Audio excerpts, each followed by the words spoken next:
گولی مار دیں، جیل میں ڈال کر سڑا دیں، واپس نہیں جانا۔ بسم اللہ الرحمن الرحیم۔ السلام علیکم روشن سچ کے پیارے ویورز، میں ہوں سیمی چودھری اور میری آج کی یہ ویڈیو دو ایسے باپ بیٹا سے متعلق ہیں جو انڈیا سے بھاگ کر سمجھ لیں آپ یہاں پر آئے ہیں پاکستان میں پناہ کی غرض سے، اور وہ واپس نہیں جانا چاہتے۔ وہ کیوں نہیں جانا چاہتے؟ ایسے کون سے حالات تھے جنہوں نے ان کو یہ قدم اٹھانے پر مجبور کیا؟ میری آج کی اس ویڈیو میں آپ کو یہ معلومات ملے گی، اور یہ ویڈیو شروع سے آخر تک ضرور دیکھیے گا تاکہ آپ اس بارے میں جان سکیں کہ یہ دونوں باپ بیٹا کون ہیں، کیسے پہنچے یہاں پر، اور اب مزید ان کے ساتھ کس قسم کا لائحہ عمل تیار کرنا چاہیے، پاکستانی حکومت کو اس بارے میں کیا کرنا چاہیے، یہ آپ بھی اس بارے میں رائے دیجیے گا۔ اسی ہفتے انڈیا سے ایک سیاسی اور سماجی ورکر محمد حسنین اپنے بیٹے اسحاق امیر کے ہمراہ پاکستان میں پناہ کی غرض سے غیر قانونی طور پر براستہ افغانستان کراچی پہنچے ہیں۔ ان کا الزام ہے کہ انڈیا میں انہیں مذہبی تعصب اور جبر کا سامنا ہے اور وہ واپس جانے کے بجائے پاکستان میں مرنا یا جیل میں رہنا پسند کریں گے۔ ویورز، آپ اس سے اندازہ لگا سکتے ہیں کہ انڈیا میں مسلمانوں پر زندگی کس حد تک تنگ کی جا رہی ہے، لیکن انڈیا یہ تسلیم کرنے پر تیار نہیں ہے۔ یہ دونوں انڈین شہری کراچی کے علاقے انچولی میں قائم ایدھی ہوم میں مقیم ہیں۔ ان پر ایدھی ہوم سے باہر نکلنے پر پابندی ہے اور دو پولیس اہلکار ان کی نگرانی پر مامور ہیں۔ 66 سالہ محمد حسنین اور 31 سالہ اسحاق امیر نے بات کرتے ہوئے دعویٰ کیا کہ وہ اسی سال 5 ستمبر کو دہلی سے ابوظہبی گئے تھے، جہاں سے انہوں نے افغانستان کا ویزا لگوایا، کابل پہنچے اور وہاں سے صوبہ قندھار میں کچھ لوگوں نے پیسے دے کر انہیں غیر قانونی طور پر پاکستان کے سرحدی علاقے چمن میں داخل ہونے میں مدد کی۔ ان کے بقول ہوٹل میں رہنے کی جگہ نہ ملی تو وہ خود پولیس افسران سے ملے اور ان کو اپنی کہانی بتائی اور کہا کہ وہ سرحد پار کرنے کے ملزم ہیں اور پناہ کے متلاشی ہیں، اور پھر پولیس نے خود ان کو ایدھی سینٹر پہنچا دیا۔ محمد حسنین نے بتایا کہ انڈیا میں وہ صحافت کے پیشے سے وابستہ تھے اور دہلی سے 8 صفحات پر مشتمل ایک ہفتہ روزہ اخبار چارج شیٹ نکالا کرتے تھے۔ ناظرین، اس کی آپ کو اس وقت پکچر بھی اسکرین پر نظر آ رہی ہوگی، جس کا نام بعد میں تبدیل کر کے دی میڈیا پروفائل رکھ دیا گیا تھا۔ محمد حسنین کی پیدائش انڈیا کی ریاست جھارکھنڈ کے صنعتی شہر جمشید پور میں 1957 میں ہوئی، لیکن ان کا کہنا ہے کہ وہ پچھلے کئی سال سے دہلی میں مقیم ہیں۔ 1989 میں ان کی شادی ہوئی جو پونے 4 سال چلی۔ اس شادی سے ہونے والے 2 بیٹوں میں سے ایک فوت ہو گیا، جبکہ دوسرا بیٹا اسحاق امیر ان کی اکلوتی اولاد ہے۔ محمد حسنین کی 2 بہنیں زیب النساء اور کوثر ہیں۔ بڑی بہن زیب النساء ان سے 21 سال بڑی ہیں اور جھارکھنڈ میں ہی رہتی ہیں، جبکہ چھوٹی بہن کوثر لکھنؤ کی رہائشی ہیں۔ 31 سالہ اسحاق امیر نے بتایا کہ وہ مدرسے جاتے تھے، جہاں سے انہوں نے ناظرہ اور حفظ قرآن کیا۔ والد انہیں عالم دین یا وکیل بنانا چاہتے تھے، لیکن 10ویں اور 12ویں کے بعد وہ روزگار میں لگ گئے۔ وہ اپنی زندگی میں کبھی اسکول نہیں گئے، البتہ دہلی میں حکومتی ادارہ نیشنل انسٹی ٹیوٹ آف اوپن اسکولنگ سے 10ویں اور 12ویں کی تعلیم حاصل کی۔ 2014 سے 2019 تک ڈین بریڈ بینڈ کے نام سے ایک کمپنی میں کام کیا۔ انہوں نے انڈسٹریل سیفٹی مینجمنٹ کا ڈپلومہ بھی کیا تھا اور اپریل 2021 سے 15 اکتوبر 2021 یعنی تقریباً 6 ماہ تک دبئی کی ایک کمپنی میں بطور سیفٹی انسپیکٹر ملازمت کی۔ 2021 میں واپس انڈیا آنے کے بعد ایک اور کورس نائکوس انٹرنیشنل جنرل سرٹیفکیٹ بھی کیا۔ اسحاق امیر نے بتایا کہ ابوظہبی کی ایک کمپنی نے انہیں نوکری کی پیشکش کی تھی، جس کی تنخواہ 4000 درہم تھی اور 10 ستمبر 2023 کو انہیں جوائننگ دینی تھی، لیکن ان کے بقول ہم نے ہجرت کا پورا ایک پلان بنا رکھا تھا۔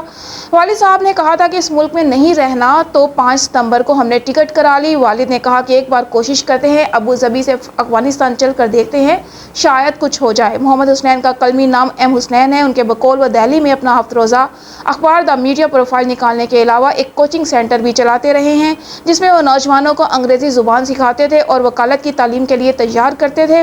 یہی وجہ تھی کہ وہ اپنے بیٹے اسحاق امیر کو بھی وکیل بنانا چاہتے تھے، لیکن انہوں نے انکار کر دیا۔ محمد حسنین خود کو ایک سوشل اور پولیٹیکل ورکر کہتے ہیں اور پارلیمانی، اسمبلی اور بلدیاتی سطح کے انتخابات لڑ چکے ہیں، البتہ انہیں ناکامی ہوئی۔ اطلاعات ہیں کہ اس دور میں ان پر چند کیسز بھی بنے تھے، جن میں ان پر مبینہ طور پر اشتعال انگیز پوسٹرز چپکانے کا الزام تھا۔ محمد حسنین اور اسحاق امیر کے مطابق وہ پچھلے 15-20 سال سے دہلی کے علاقے جعفر آباد میں کرائے کے مکانوں میں رہتے رہے ہیں اور ان کی آخری رہائش گوتم پوری میں تھی۔ دونوں باپ بیٹے کے پاکستان جانے کے فیصلے پر انڈیا میں ان کے جاننے والے کم از کم 3 افراد نے بات چیت میں حیرت کا اظہار کیا۔ ان کا کہنا تھا کہ انہیں ان کے پاکستان ہجرت کرنے کے بارے میں میڈیا کے ذریعے خبر ملی۔ انڈیا میں ایم ہاشمی، جو خود کو محمد حسنین کا وکیل بتاتے ہیں، ان کا کہنا تھا کہ انہیں بھی ان کے پاکستان جانے کے بارے میں کوئی معلومات نہیں تھیں۔ وہ کہتے ہیں کہ میں ان کا وکیل ہوں، مجھے بس اتنا معلوم ہے کہ وہ اپنے بیٹے کو نوکری کے لیے دبئی لے کر گئے تھے۔ وہ کہتے ہیں کہ اس کے بعد مجھے کچھ معلوم نہیں، جب خبر آئی تو مجھے معلوم ہوا اس بارے میں۔ پاکستان روانگی سے قبل جس ایڈریس پر وہ رہتے تھے وہاں ان کے پڑوسی بھی حیرت کا اظہار کرتے ہوئے کہتے ہیں کہ جب میڈیا اور پولیس حسنین کے بارے میں پوچھنے آئی تو انہیں ان کے پاکستان جانے کے بارے میں معلوم ہوا۔ ایک پڑوسی کا کہنا تھا کہ انہوں نے کہا کہ ان کے بیٹے کو دبئی میں نوکری مل گئی ہے، وہ وہاں جا رہے ہیں اور اگلے 10 دن میں واپس لوٹ آئیں گے۔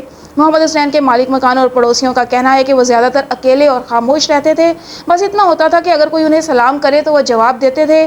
ایک مقامی رہنما جن کا دعویٰ ہے کہ انہوں نے حسنین کی سیاسی پارٹی کی حمایت سے 2017 میں بلدیہ کے انتخابات میں حصہ لیا تھا، بتاتے ہیں کہ انہیں بھی اس کے بارے میں اخبار سے معلوم ہوا۔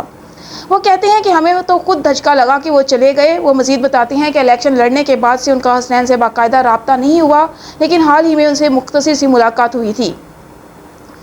مقامی رہنما نے تصدیق کرتے ہوئے کہا کہ فنڈز کی کمی کی وجہ سے ان کا اخبار بھی تقریباً 5 سال پہلے بند ہو گیا تھا۔ جس ایڈریس پر حسنین کی پارٹی کا دفتر ہوا کرتا تھا اس کے آس پاس کے رہائشی لوگوں کا کہنا ہے کہ پارٹی چند سال پہلے ختم ہو گئی تھی۔ الیکشن کمیشن آف انڈیا کو جمع کروائے گئے ایڈریس پر پارٹی کا نام اور ان کے اخبار کے پرانے نام کے بینر کو گوگل اسٹریٹ ویو میں دیکھا جا سکتا ہے۔ اردو اور ہندی زبانوں میں چھپنے والے ان کے ہفتہ وار اخبار کے صفحات کی کاپیاں جو فیس بک پر موجود ہیں، انڈیا میں مسلمانوں کی شکایات اور غم و غصے کو اجاگر کرتی ہیں۔ انڈیا کے الیکشن کمیشن کو جمع کروائے گئے انتخابی حلف ناموں سے ظاہر ہوتا ہے کہ انہوں نے 2013 کے دہلی اسمبلی اور 2014 کے پارلیمانی انتخابات میں حصہ لیا تھا۔ انتخابی شفافیت کی وکالت کرنے والی تنظیم ایسوسی ایشن آف ڈیموکریٹک ریفارمز کے ریکارڈ سے پتہ چلتا ہے کہ انہوں نے انتخابات میں حصہ لیا تھا۔ ان کے انتخابی حلف نامے سے معلوم ہوتا ہے کہ ان کے خلاف آئی پی سی کے تحت 3 مقدمات درج ہیں۔ مقامی لوگوں کا کہنا ہے کہ انہیں میانمار میں روہنگیا مسلمانوں پر تشدد کے خلاف احتجاجی پوسٹر چسپاں کرنے کے بعد جیل بھیج دیا گیا تھا۔ یہ واضح نہیں کہ وہ کتنے عرصے تک جیل میں قید رہے۔ ایڈوکیٹ ایم ہاشمی تصدیق کرتے ہیں کہ ان کے خلاف 3 مقدمات درج تھے، ایک میں وہ بری ہو چکے ہیں، ایک میں چارجز فریم نہیں ہوئے اور ایک میں چارج شیٹ فائل نہیں ہوئی۔ وہ مزید کہتے ہیں کہ یہ سارے سیاسی کیسز تھے، کوئی فوجداری کیس نہیں تھا۔ انہوں نے اس بارے میں مزید تفصیل بتانے سے انکار کر دیا۔ محمد حسنین نے بتایا کہ دیکھیں یہ کوئی اچانک یہ بے ساختہ لیا گیا فیصلہ نہیں کہ یہ ایک دم سے کوئی بات ہو اور ہم نے کہا اب چلو یہاں سے۔